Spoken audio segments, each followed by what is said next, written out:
ამ კონკრეტული არჩევნების პირობებში ჩვენი თანამშრომლობის მთავარი არსი და აზრი უნდა იყოს იმაში, რომ ჩვენი კანდიდატები ერთმანეთს არ უპირისპირდებოდნენ. ეს არის გიორგი გახარიას პირველი ინტერვიუ მის პარტიასა და ძლიერ საქართველოს შორის საარჩევნო შეთანხმების გაფორმების შემდეგ. ექს-პრემიერი, რომელიც ბრიუსელში იმყოფება, ფიქრობს, რომ ახლა ქართული ოცნების წინააღმდეგ ოპოზიციამ ბრძოლის ყველა მეთოდი უნდა გამოიყენოს. რა თქმა უნდა, ჩვენი იდენტობა გვაქვს. ლელოს თავისი იდენტობა აქვს. ეს იდენტობები ერთმანეთში ვერ აირევა. მაგრამ, მაგალითად, რომელიღაც მაჟორიტარულ ოლქში, თბილისში, მაგალითად, საბურთალოზე. ან ლელოს ეყოლება თავისი კანდიდატი, ან ჩვენ გვეყოლება ჩვენი კანდიდატი და ერთმანეთს დაუჭერთ.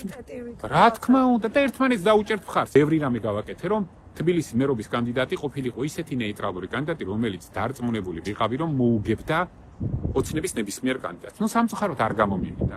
მაგრამ ნეიტრალური კანდიდატი როგორც ოფცია არის ყველაზე სწორი დღეს. 2024 წლის საპარლამენტო არჩევნებში ბარიერ გადალახული 4 ოპოზიციური ჯგუფიდან 2 არჩევნებისათვის ემზადება. მამუკა ხაზარაძე ფიქრობს, რომ არჩევნების ბოიკოტი ქართული ოცნების ადგილობრივ დონეზე ჩაბეტონებას შეუწყობს ხელს.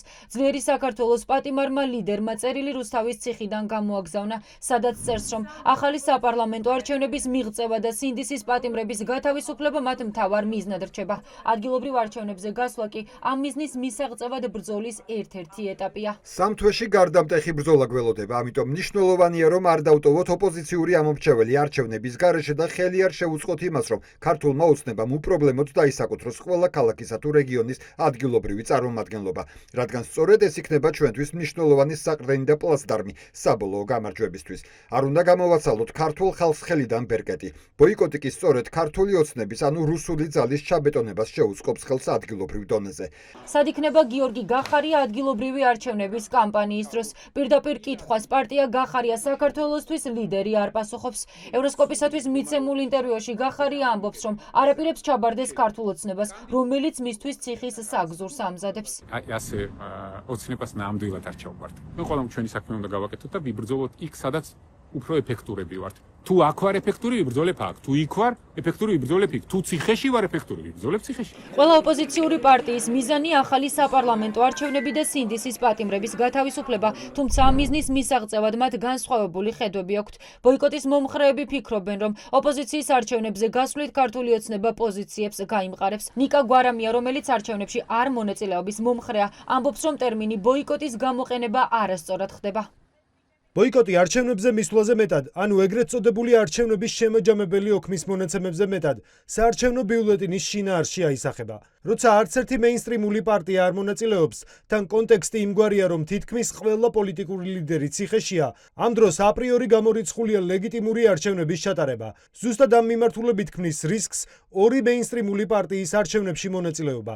ეს ძალიან სამწუხარო ამბავია, თუმცა იმედია ეს პრობლემა ამ პარტიების პრობლემად დარჩება და არა ჩვენი სამშობლოსი. ბოიკოტის მომხრე პარტიები და კოალიციები არჩევნებს კვლავ რუსულ სპეცოპერაციად მიიჩნევენ. მასში არათუ მონაწილეობას, არამედ მონაწილეობაზე ფიქრსაც კი უდიდეს შეცდომად აფასებენ. ეს არ არის თანამშრომლობის პაქტი გახარია ხაზარაძეს შორის, არამედ ეს არის თანამშრომლობის პაქტი ამ ორ პოლიტიკურ ძალასა და ბიძინა ივანიშვილს შორის. როგორ შეიძლება, რომ 26 ოქტომბრის არჩევნების სპეცოპერაცია ყოფილიყო და 4 ოქტომბრის არჩევნებად წოდებული მოვლენა არ იყოს მორიგი რუსული სპეცოპერაცია ქართული ხალხის წინააღმდეგ, ხო? მნიშვნელოვანი ფაქტია ის, რომ ჩვენ სწორად ვაფასებთ ერთობის მნიშვნელობას და ერთობის ღირებულებას. ჩვენ თვეების განმავლობაში მუშაობდით ერთობაზე და კომპრომისები, რომელსაც მათ შორის მამუკა ხაზარაძე და ჩვენი გუნდი წევს იმისთვის, რომ ჩვენ შევქმნათ ერთობის მინიმალური შესაძლებლობები მაინც მიუხედავად სხვა კოლეგების უარისა, ეს არის მნიშვნელოვანი მიღწევა.